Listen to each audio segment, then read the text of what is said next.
leen di nuyu di rafetlu seen ànd ak Télé Futurs Médias juróom-ñaari waxtu toftal na fanweeri simili xibaaru ngoon geek ponk ci gën a fës taw yu wàcc démb fii ci Ndakaaru ak dégâts yi nga xamante ne def na ko ci yenn ci ay gox yu nekk fii ci capitale bi dem ba ca Pikine ca sëgg jullit ya fa nekk benn pàcc ci mur bi moo daal di daanu bëri na itam ay kër foofe yoo xamante ne dafa fees dell ki ndox ba seen i borom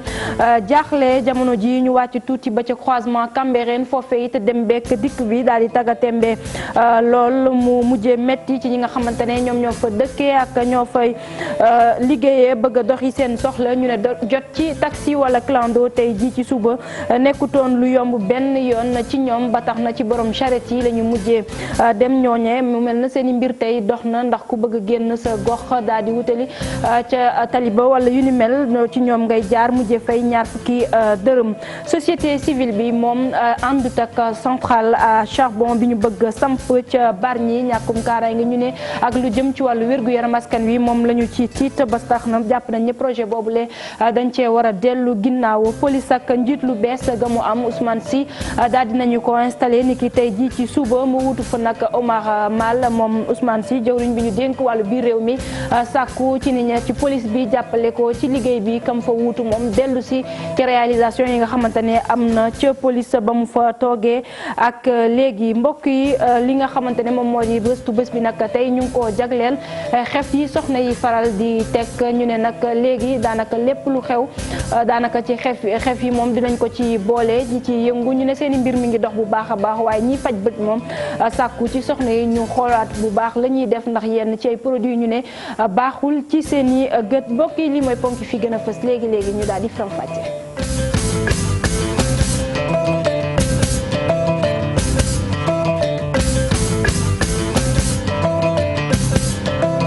dellu di leen nuyu di rafetlu seen ànd ak Télé Futurs Médias di leen dalal jàmm ci xibaaru ngoon gi doore kook taw yu wàcc démb ci Ndakaaru ba ci tey ci suba sax ak jafe-jafe yi nga xamante ne jural na ko ñenn ñi ci ay gox fii ci Ndakaaru dem ba ca Pikine ca sëgg jullit ya fa nekk benn pàcc ci mur bi moom daanu ci suuf am ay kër itam yoo xamante ne fees na dell ki ndox ba seen i borom jamono ji jaaxle lool am ñu fenn fu ñoo xamante ne ci biir kër yi mën nañu fa toog seen i kàddu ki ko taataan dëkk ñu toogal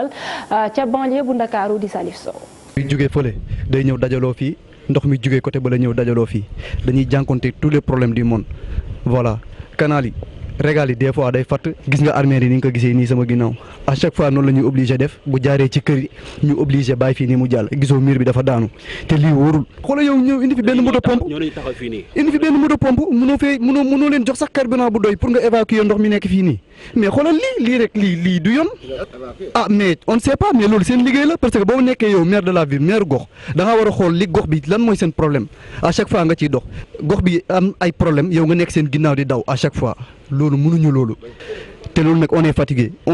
on en a marre. lii lim ñu jural ñun xam nañ ko yooyu xam nga ne fii day jur ay yooyu dañuy di sibur si ñun insécurité bi mooy serpent yi fi la ñuy jaar jóge ci biir dugg ci biir nit ñi dugg ci biir kër gi surtout mur séparation yi yëpp daanu na kon donc ñun on n'est pas en sécurité mur clôture bi daaw li ko defaroon li ko daanelaat tey mooy wan ne daaw li ñu ko defaroon baaxul mur bi nag dañoo bëgg mu jeex une bonne fois pour toutes. solution définitive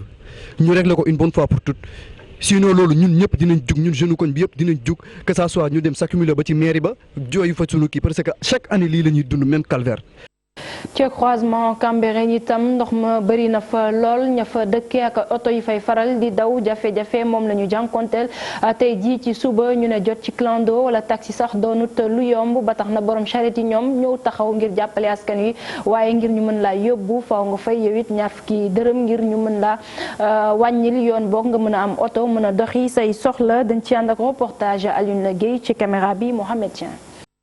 ay oto yu mënul daw. ndoxu taw yu fees dell loolu nekk lu metti ci chauffeur yi. dëkk ci dëkk munoo créer sax loo xamante ne fu ndox taawee fii mënul évacuer loolu moom suñu technicien sénégalais xam fan lañ jàngee mais nañu ut solution ci lii. non mais lii manque de kii la rek yeneen dëkk yi doo ko def sous région yi boo fa demee lii amu fa mais nañu wut ay techniciens yoo xam ne lu ñu jàng ñu pratiquer ko boog mu feeñ fii fitna la lay andi rek sa liggéey lay tardel partout. dawalkatu charrette yi ñoom ñu ngi siy liggéey bu baax. tey moom lépp jàmm moom jéggi 100 francs rek la. tey moom ñun borom dara di kontaan nañ.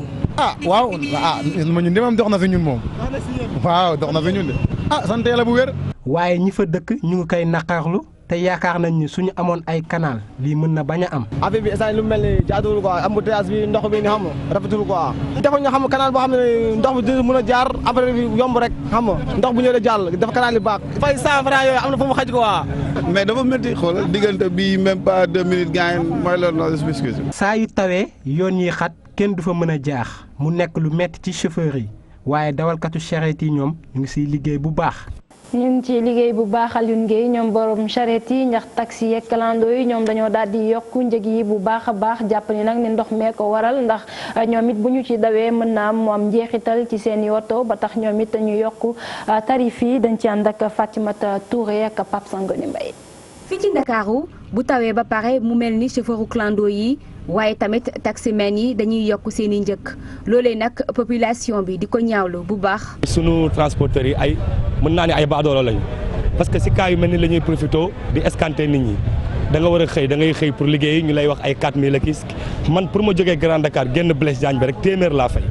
si clando yi pour ñu traverser ma bëgg rond point ba téeméer.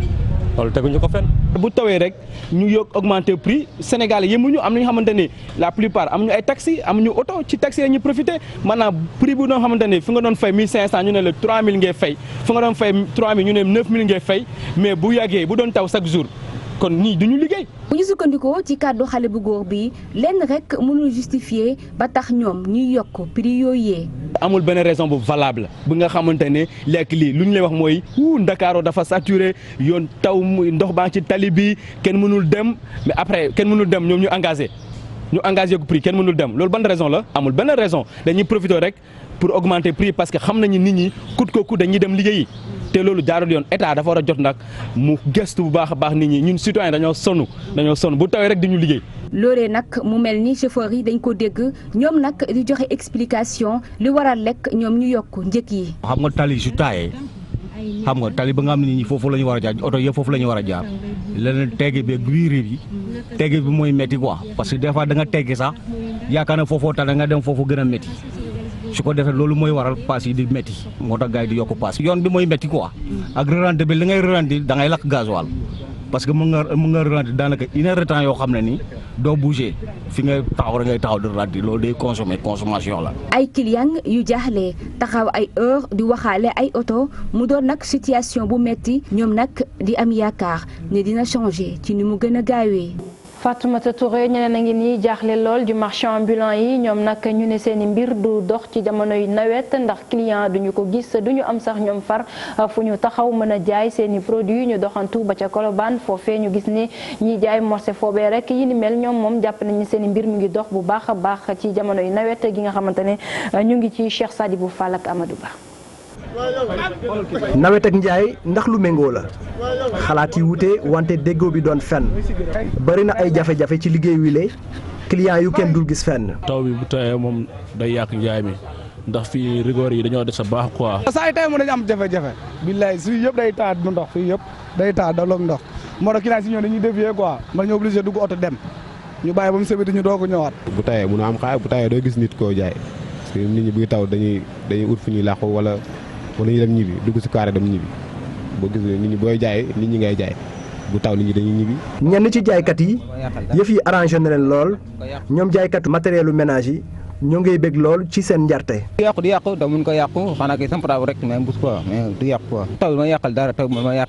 ndox man bagage yi ndox mun ko yàq. ak nawet bi dem ak dikk bi doon lu jafe ci Dakar looloo tax yenn ci jaaykat yi seen chiffre d'affaires am ab wàññeeku.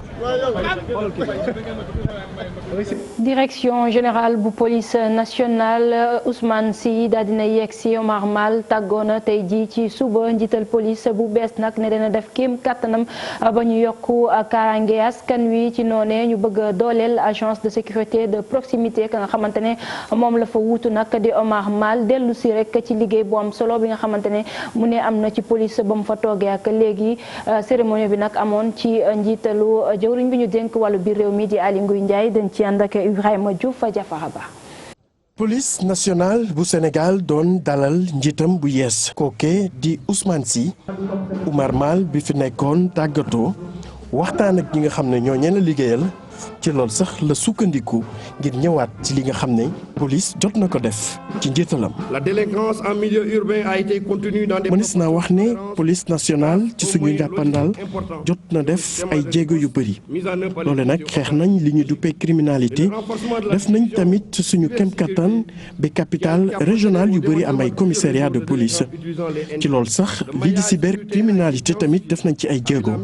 ngir gën a aar askan wi li ñuy duppee vidéo de protection moom daanaka noppi na te loolee gis nañ ne dina jëriñ askanu Sénégal. kii di ministre de l'intérieur di Aly Ngouille Ndiaye bi ñëwoon fekke ci xew-xew bi sukkandiku ci li ni mel ngir ñëwaat ci li nga xam ne noonee la nguuru Sénégal fas yéene jàppale équipe bu yees bi ñu teg ci boppu police nationale. Je ne doute point que la réussite d'une telle mission est à votre. fas yéene nañ taxaw rek jàppale ki nga xamante ne mooy directeur général bu yees bi ngir jàppale ko ci wàllu moyen ci loolu sax dañ ciy sukkandiku rek ngir woo lépp li nga xamante ne mooy police nationale ñu jàppale ko ci mission bu yees bi. commissaire inspecteur général di Ousmane Sy kooke nag ñëw na ci li nga xamante ne rek noonee na fas yéene taxawee rawatina def kem kàttanam ngir gën a jege askanu Sénégal. J'ai déjà pris l'engagement. jébbal naa samay engagement fas yéene def sama kem kàttan ngir gën a yóbbu police fu kawe ndax fi ma ko fekk dafa mucc ayib lool. lii di agence de sécurité de proximité tamit ak ñeneen pàcc yi nga xam ne ñu ngi biir Sénégal am nañu yéene rek gën a liggéey ak ñoom ngir li nga xam ne lépp moo aju ci wàllu sécurité ñu matal ko ni mu waree. police nationale bu Sénégal am na njiit bu yees kii di Ousmane Sy moom jël na lenge yi fas yéene rek taxaw tem ñi nga xam ne ñooy askanu Sénégal yokki tamit aar seen yelleef ak seen kaaraange. waxoon nañ leen ko ci bopp xibaar yi société civile bu Sénégal nag moom àndut benn yoon ak centrale à charbon bi ñu bëgg a samp ca Bargny jàpp nañ ni jéego yi nga xamante ne groupe Sénégal def na ko ci wàllu énergie renouvelable rek war na mën a tax ba projet boobu leen ñu teg ko ci suuf ndax am na njeexital ci dundinu ñi nga xamante ne ñoom ñoo dëkkee ca gox boobule Mamadou Bari moom moo ko xamle xam-xamam màcc ci wàllu woowee dañ koy teewlu ci micro di sa préra Pape Sangone Mbaye. Sénégal mu ngi bokk na ci réew yi teg jéego yu bëri man dama ci yokk sax ne bokk na ci réew yi nga xam ne su ko neexee fu mu dem yëkkati loxo ci maanaam góorgóorlu bi nga xam ne mu ngi koy góorgóorlu ci wàllu développement énergie renouvelable. donc da ngay gis ni gouvernement du Sénégal wax dëgg fa neex yàlla mu ngi góorgóorlu ci fànn boobu mais nag ñun organisation de la société civile gannaaw bu ñu reconnaître loolu tamit dañuy wëlbatiku nag wax gouvernement bi nag lii nga xam ne mooy centrale à charbon bi nga xam ne ay centrale la vraiment ay yeneen réew Afrique aussi tamit dugg ci suñ sañoon daal ñu takkal ko parce que pour ñun amatul sax sens parce que wàll li nga xam ne mooy énergie renouvelable soo gisee effort yi mu ci def ak góorgóorlu bu mu ci def pour ñun loolu rek doyoon na. wàllu énergie renouvelable ni ñu ko waxee fii ci Sénégal ay jéego yu am solo ñu daal di ko ci def ci téeméer boo jël ñaar fukki yeeg ñett ci liggéey bi ñu daal di koy dugal ci réseau bu Sénélec bu ñu sukkandikoo ci agence nationale pour l'énergie renouvelable ci ab ndaje bu ñu doon amal tey ji ci suba fii ci Ndakaaru di saprera ci compte rendu. atum 2012 le Sénégal taxawaloon ab politique pour développer énergie renouvelable bi li mu bëggoon nag mooy téeméer boo jël ñaar fukki yi doon énergie renouvelable bu ñuy dugal ci biir réseau Sénélec bi juróom benn at ginnaaw dogal boobu mu mel ni réew mi def na ci ay jéego yu am solo. donc ci PSE énergie boobu lan ci waxoon dañ ni ci 2017 daal yaakaar na ni waroon na noo mën am ci téeméer boo jël ñaar fukk yàlla def na ni ban àggee ca pandaw loolu weesu nañ ko. ba ñu ci ñaar fukk ak ñett tey te fii ak 2019 bii di jeex am na ay loo xam ne prévoir nañ ko bis bu paree dina lim ci fanweer ci téeméer boo jël. yokku paaru énergie renouvelable bi muy ab option bi nga xam ne Sénégal moo ko jël ngir def li ñuy wax sécurité énergétique bu weesee loolu énergie renouvelable mën naa participer lool ci wàññi facture énergétique bi. Au niveau du Sénégal déjà il y a eu plusieurs centrales solaires qui ont été. Sénégal fii bëri na ay centrales solaires yoo xamante ni te sanc nañu ko ba tax na ñaar fukk ak ñaar boo jël ci téeméer bi loolee tamit doon na loo xam ne ci wàllum énergie dañ koy jël dugal ko directement ci fi nga xamante ni moom mooy ci réseau Sénélec bi ci suñu mbébét am nañ yaakaar ne dinañ mën a économiser ay millions ak i millions ci suñu koppar. de francs CFA qui seront économisés. ndax croissance économique bi tamit dafay yokk léegi nag mix énergie rek mooy solution bi ñu yegg ci la ñuy tuddee transition énergétique. ci biir réew mi la ñu jëm dem ca région bu Sédhiou Bounkiling sous brigade d'hygiène bi nag daal di teg lu ëpp ñetti tonnes ci produits pharmaceutiques yoo xamante ne dafa périmé àpp bañ leen jàppaloon kon moo jeex yi nga xamante ne nag ñoom ñoo ci ne sàkku ci kilifa yi ñu gën a gindi askan wi ci jafe-jafe yi nga xamante ne yooyu les produits mën na leen ko jural dañu fay fekki Bakary Konté Khali Diamé.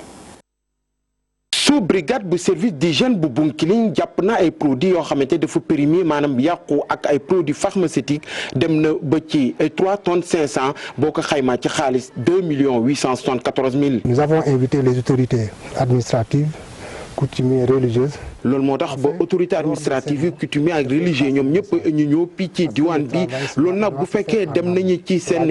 jàq ñu nekk di def xubba ñu mun a ñaax population bi pour ñu éviter lépp loo xamante nekk na ay produits yoo xamante ne day yàq seen i santé. Gambie dafa nekk gox boo xamante ne dafa am frontière ak département bu Bounkiling dem na ba ci 80 kilomètres ba pare dafa bëri ay yoon yoo xamante ne dafay jóge Gambie di dugg pii bu ñuy banqué suñu loxo dina am ñu moyen duñu mën a def liggéey boo xamante ne tey moom la ñuy def chef service national bu service d'hygiène pour mu nekk nii mu ngi xeex pour mun a jox moyen ci sous brigades yi ak brigades yi yëpp nekk fii ci Sénégal. D'améliorer les conditions de travail au niveau des brigades et des sous-brigades du Sénégal. Autorité administrative yi rafetlu liggéey bi ñu ne nag service d'hygiène bu Bounkiling amul ay moyens. Nous sommes venus constater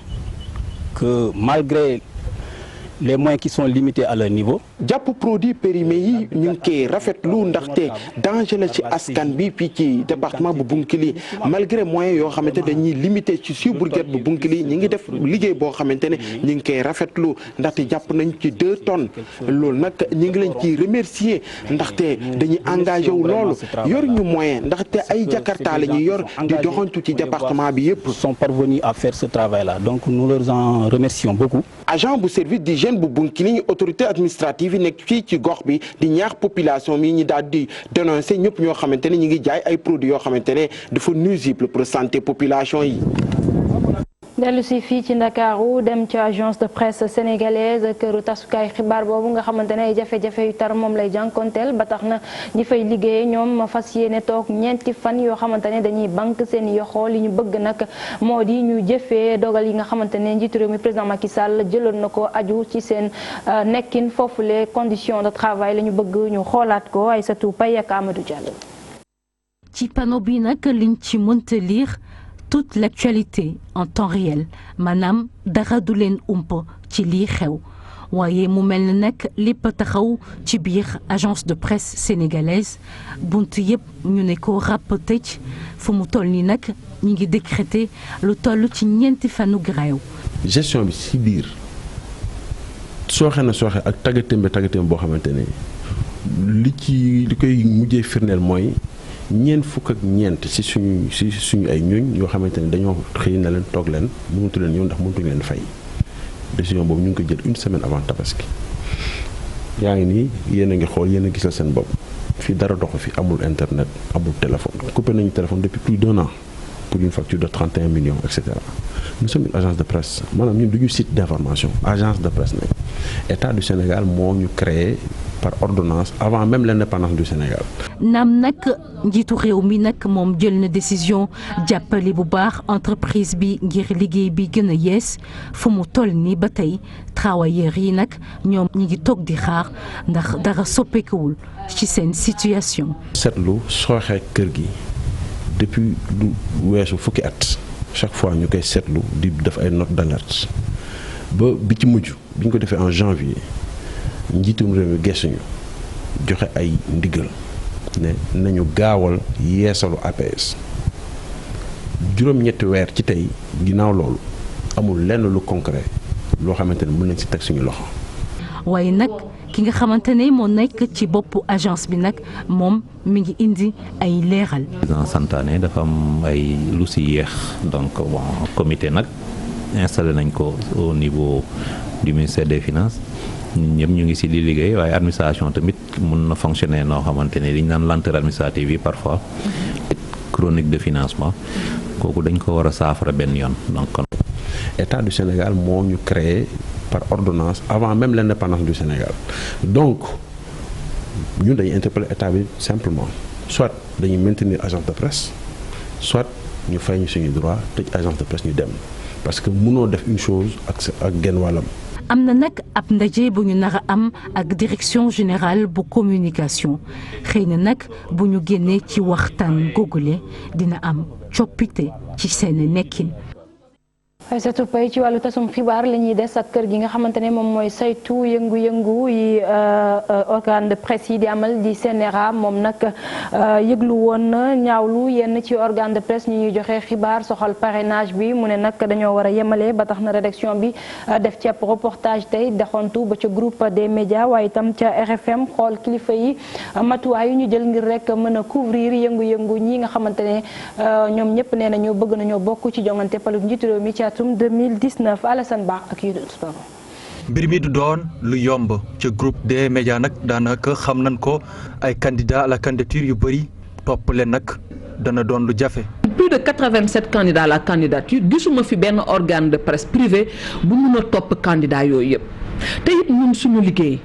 je ne pense pas que ñun ñoo war a def liggéey bi nga xam ni ñoom ñoo ko war a def ngir askan bi xam ñoom ñooy ñan donc ce que nous essayons c'est de jouer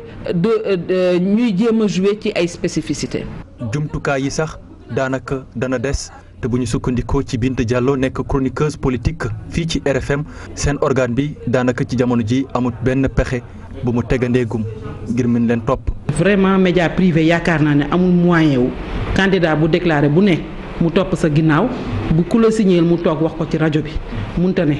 ndax amuñu boobu moyen man mii jël naa responsabilité bi may préparé journal 12h bi ma génnee papier boo xamante ne benn correspondant moo ma ko envoyé ci un responsable politique boo xam ne dafa financer ay femmes en GIE ba pare nag en retour mu laaj leen ay signature ngir bañ nag daanu ci ay sanctions yu bàyyi ko ca CNRA rédaction bu RFM dana bàyyi xel ci bépp élément balaa ñu koy diffuser. am na ay loo xamante ni boo ko jalgatee dafay dal ci sa kaw kon boo ko pour éviter yu mel noonu dañuy jéem a tënku rek ci li nga xamante ne CNRA mi ñu koy sas donc man bi ma gisee loolu rek wax naa la ko sànq CNRA laa njëkk a xalaat. je ne discute pas seeni ay décisions. envoyé nañu mise en demeure mais kuy déglu suñuy édition à la rajo à la télé di lire journal bi dañu seedeel ne di nga toog ay fan ay semaine doo gis benn élément gëm sa bopp ci biir journal bi. campagne collective bi muy amee itam ci biir région yi mu doon ay zones yoo xamante ni ay correspondant ñoo fa nekk ci rédaction centrale yi mu mel ni kon ñu ngi leen di wala boog danañ leen dimbale ci ay pexe ngir ñu mën a jaarale liggéey bi ca yoon teg seeni pexe.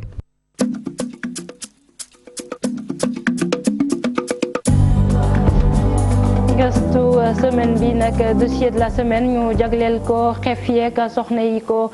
bëgg lool ba tax na lu xew rek mu ne li ñu njëkk xalaat mooy dem tegi xef loolee nag ñi ci yëngu gis ci seen bopp bu baax a baax ndax jàpp nañ ni fii ci Sénégal moom soxna yi bëgg nañu ko waaye mbir mi kay moo di ne ñiy faj bët moom sàkku nañu ci soxna yi ñu xool bu baax a baax produit yi ñuy utiliser ndax mën na am njeexital ci seen i bët gëstu Aïssatou Paye ak Abdoulaye Diallo. bëgg bii gis ku bëgg bii gis ku bëgg bii gis ku bëgg bii daal ça dépend ci ku nekk rek li nga bëgg waaw. lii ngeen di gis nag moom la ñuy wax fossile jigéen ñi bëgg ko loolu mu nekk ci xew wala bés bu nekk ñu koy def mu mel ne dañu dem ba mënatuñ ko bàyyi koo gis ku nekk nag mi ngi ko def ci ay bëtam di xappal. dama koy def mu rafet ba dee am na yu naturel am na yoo xam ne ni dafa naturel man yooyu laay def yooyu moom boo ko defee du kii du bari du kii du gudd tamit di la sonal. man moom dëgg-dëgg si ne man baax na ndaxte bu nekkee ni nga koy defee du la gaañ baax na te man ki ma koy defal mën na ko day teg si kaw moom du ko teg si lii der bi da koy teg si kaw sil bi noonu rek. ci dara loo xam ne daf may gaañ wala dara waa.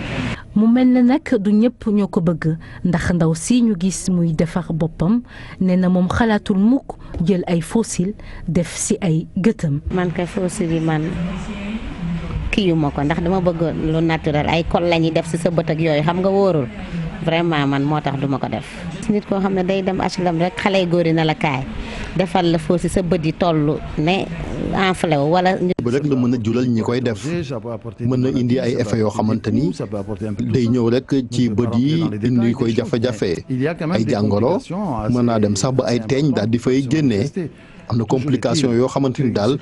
da koy indi mu tàmbali di manifester bu fekkente ne poosé xeef la dëgg la yenn saa yi nag am na jigéen yoo xamante ni buñ ko defee duñ ci gis ay gàllankoor wante lu mu yàgg-yàgg dina leen mës a indil ay jafe-jafe faw rek ñoom ñu bàyyi sax loxo yu bari yi nga xamante ni moom la ñuy def ci seen bët yi ñun loolu dañ koy tere suñ ay patiente ñun dañ leen di wax saa su nekk ne loxo moom war ta bëri ciy bët su fa bëree rek rawatina mbiri poosé ak yooyu day indi ay jafe-jafe. Comment voulez-vous qu'un corps étranger comme un cil, un faux cil que vous placez dans l'œil, il vous amène une multitude d'infections et de mu ngoog mbokk yi fii la ñu yem ak yéen ci xibaar yi jaajëfal leen bu baax a baax ci teewlu bi Cheikh Tidiane Diaw noppi na ngir dikk fii faram-fàccee leen xibaar yi ci français ñu fanaan jàmm.